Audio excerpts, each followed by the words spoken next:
Polda Bali menetapkan 7 orang tersangka Para tersangka memperagakan perannya menghabisi nyawa berbangsa hingga membuang jenazah Karena korban ke tepi pemerintah pantai. tidak konsisten sebetulnya dengan Sidang pelaksanaan kali ini undang-undang mendengarkan pers. kesaksian Prita yang memberikan keterangan terkait Kita tuduhan melihat terhadap rumah bahwa sakit pelarangan-pelarangan yang di era reformasi itu kembali terjadi. dan Politisi, cukup marak. baik itu yang ada di parlemen maupun di Dan pemerintahan, memang itu diarahkan sudah pada mulai proses. kewalahan dengan kebebasan pers yang dijamin oleh undang-undang pers yang sekarang.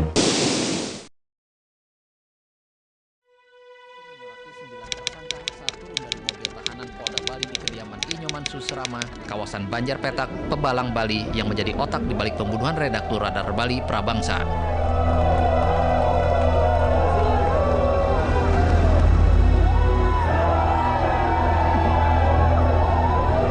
Meski mengelak, tersangka Susrama akhirnya mau memperagakan adegan pemukulan terhadap korban setelah didesak tersangka lainnya.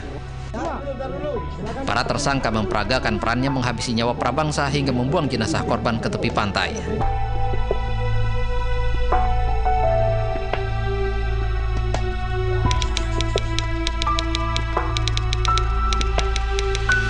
Bisa juga merupakan pelanggaran hak asasi manusia, karena kewajiban negara itu kan ada 3, to respect, to protect, dan to fulfill. Nah, kewajiban dari negara berdasarkan artikel 19 Deklarasi Universal Hak Asasi Manusia, hak atas informasi dan kebebasan informasi itu dijamin oleh negara. Nah, siapa representasi orang aktor dari kebebasan informasi? Tidak lain adalah wartawan. Tugas dari pemerintah itu memberikan perlindungan secara optimal kepada pekerja-kerja wartawan.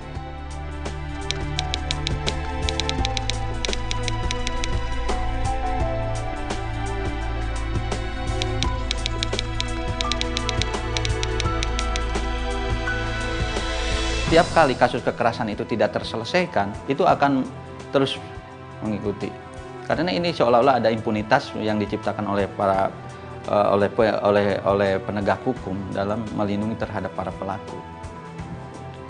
Padahal ini jelas kita tahu bahwa jurnalis mempunyai tugas yang sangat berat untuk melakukan investigasi reporting dan untuk melaporkan kepada publik kan tentang informasi. Dan di sini pentingnya bagaimana kepolisian memberikan perlindungan jaminan kepada wartawan, karena dalam Undang-Undang Pers pasal 8 diatur tentang perlindungan terhadap wartawan ketika melaksanakan profesinya.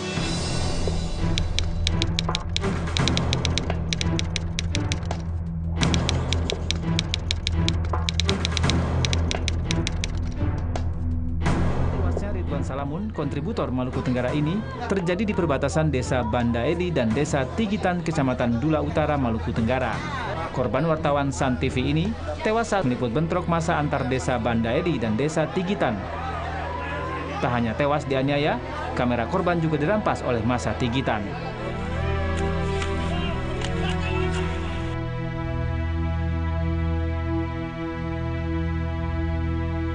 Jadi selalu kasus-kasus yang menyangkut pembunuhan wartawan rata-rata kemudian tidak jelas ujungnya, itu yang meninggal, tetapi yang kekerasan dalam artian kemudian luka-luka parah secara fisik maupun yang mengalami kekerasan atau dihalang-halangi kerjanya dalam kerja jurnalistik itu juga jumlahnya tidak berkurang. Makanya Dewan Pers dalam berbagai kesempatan, baik saya, kemudian Pak Ketua, teman-teman yang lain itu selalu mengatakan bahwa sekarang ini titiknya pers Indonesia itu setengah bebas.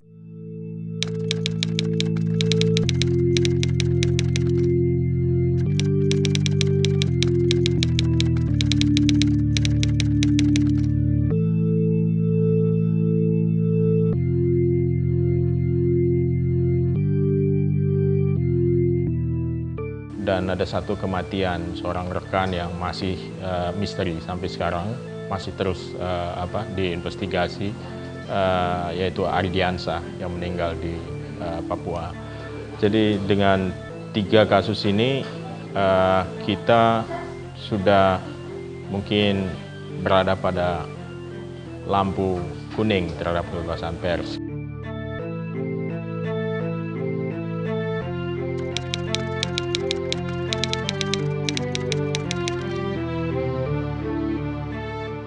Kita meminta supaya lembaga pemberedelan yang ada di bawah Kejaksaan Agung itu sebaiknya dibubarkan saja, dan kalau ada orang yang merasa dicemarkan oleh sebuah buku, sebaiknya menulis buku bantahan.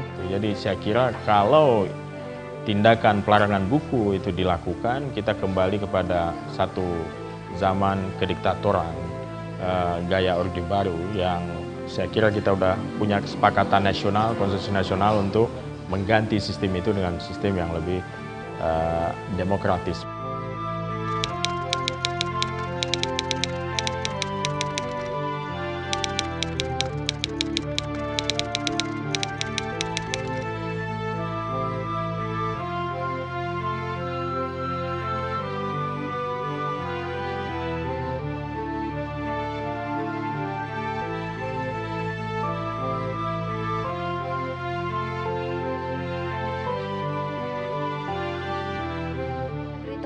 Siang tadi kembali menyidangkan Prita Biasari, pengguna internet yang didakwa kasus pencemaran nama baik.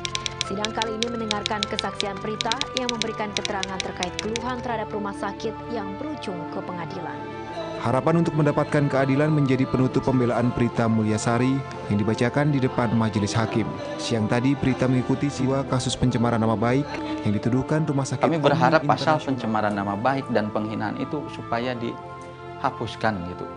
Supaya dihapuskan, karena kenapa? Kami melihat beberapa negara sih udah tidak memakai lagi karena mereka menganggap bahwa itu sudah tidak sesuai lagi dengan konteks demokrasi ketika masyarakat ingin menyampaikan aspirasi dan pendapatnya.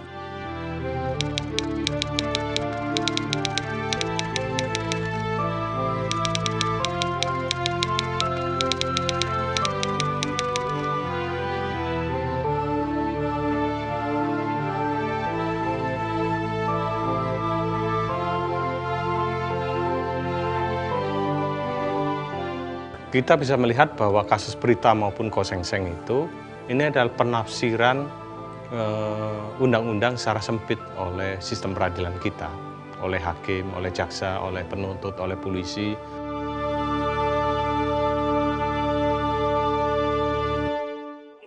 Nanti kita minta pertimbangan Dewan Pers, kita hargai mereka, kita proses. Ada keberanian kita harus menggugat wartawan, karena wartawan ini seenaknya. Dan dia juga berdasar pesanan juga. Jadi ada keberanian kita untuk mengikat wartawan, karena citra kita ini sering, kita mau meningkatkan citra dengan memperbaiki kinerja.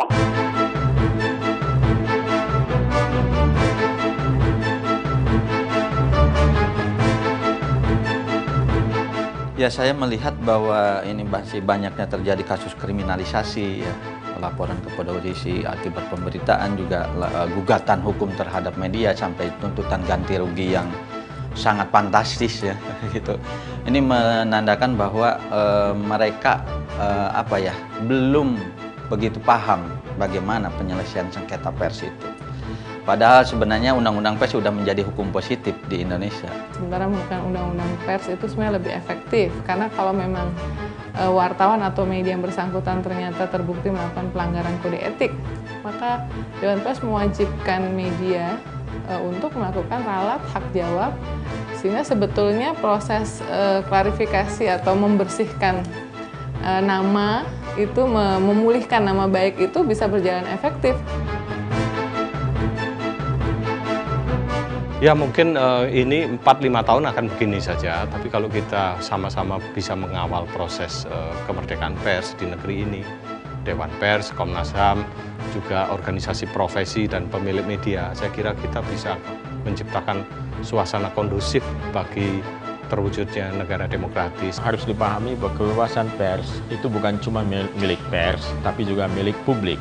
Jadi saya kira yang bertugas untuk menjaga kebebasan pers ini tidak hanya dibebankan ke pers belaka gitu ya, atau komunitas pers saja, tetapi juga ke publik secara luas. Karena sekali kemerdekaan pers diberangus, maka kita tinggal menghitung waktu, kebebasan yang lain juga akan hilang.